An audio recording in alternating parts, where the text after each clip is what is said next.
தாய்கொள் சைவ நீதி. எல்லாம் வல்ல வள்ளி தேவசேனையுடன்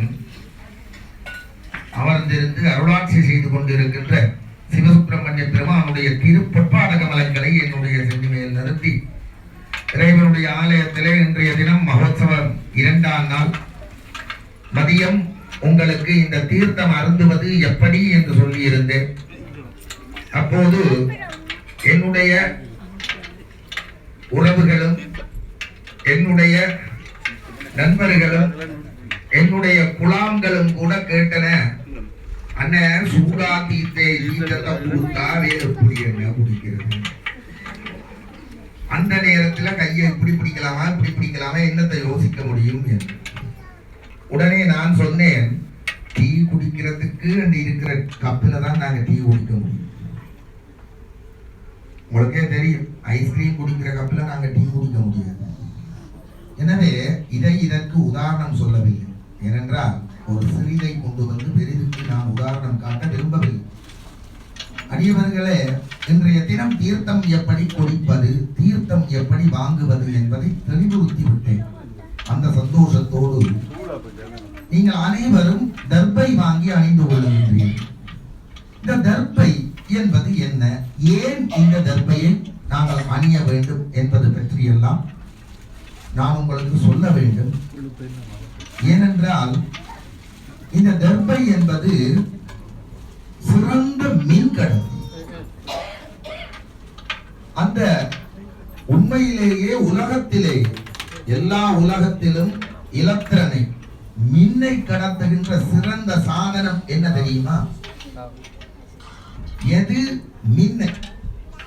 மின்சாரத்தை, சம்சாரத்தை கடத்தலாம், மின்சாரத்தை கடத்துவது எது என்பது உங்களுக்கு தெரியுமா?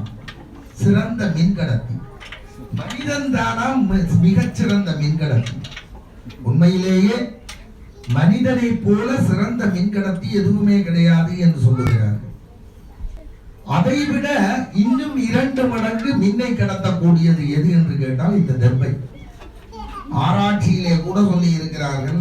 ஆனால் உங்களுக்கு பொதுவாக ஒரு விடயம் தெரியும், பச்சை நிறத்திலே இலத்திரன் கடத்தப்படும், மின் கடத்தப்படும் என்பது எல்லா சிறு பிள்ளைகளுக்கும் தெரிந்த விடயம். எனவே இந்த தர்பை புல்லு காய்ந்திருந்தாலும் அது தண்ணீரிலே நனைந்தவுடன் சிறந்த மின்கடத்தியாக மாறிவிடுகிறது.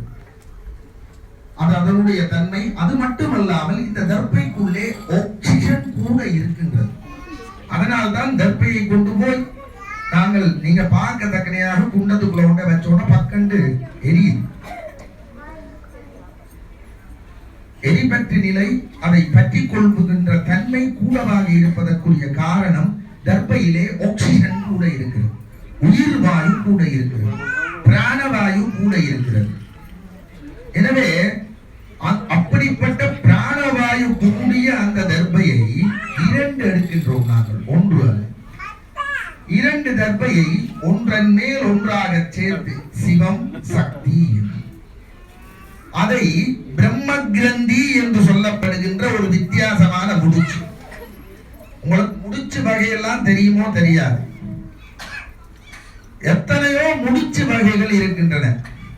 பொச்சு முடிச்சு, அவள் முடிச்சு, சுருக்கு முடிச்சு, மல்லு முடிச்சு, தாம்பு முடிச்சு, இழு முடிச்சு, தலு முடிச்சு, இப்படி கணக்க முடிச்சு இருக்கு. நான் ஒரு கிட்டத்தட்ட 16 முடிச்சு வகை சொல்லுவேன். ஒவ்வொரு முடிகளும், அதாவது முடிப்பது என்பது கட்டுவது என்று சொல்லுகின்றேன். இணைப்பது, 2 கயிற்றை இழுத்து கட்டுவது, இப்படி 16 வகையான முடிச்சு வகை இருக்கு. அதை போல இந்த நாங்கள் தர்பையிலே போடுகின்ற முடிச்சை நீங்கள் உண்மையிலேயே யாராவது கள்ளமாக இங்க இருந்து கொண்ட வீட்டை கலண்டிப்பார், ஐயான கேட்டு வாங்கலாம் தானே தருவீனம். வீட்டை கொண்டு போய் நீங்கள் அதுக்கு பேரு உங்களுக்கு பயமாகவும் இருக்கும், ஐயா முடிஞ்சதை நாம கலட்டினா ஏதாவது பாவம் வந்துடுமோ என்ற ஒரு பயமும் இருக்கும். ஆனால் அறிய வேண்டும், நிச்சயமாக எங்களுடைய சிவாகம முறைகளினுடையதும் சைவ சமயத்தினுடைய தொன்மைகளும் உங்களுக்கு அறிந்தே ஆக வேண்டும், கட்டாயம். வாக்கப்பட்டவன் நான். எனக்கு தெரியும் இப்ப ஊர்ல என்ன நடக்குது. நான் உங்களை எல்லாம் பாராட்டி கொண்டுதான் இங்கே இருக்கின்றேன். ஆனா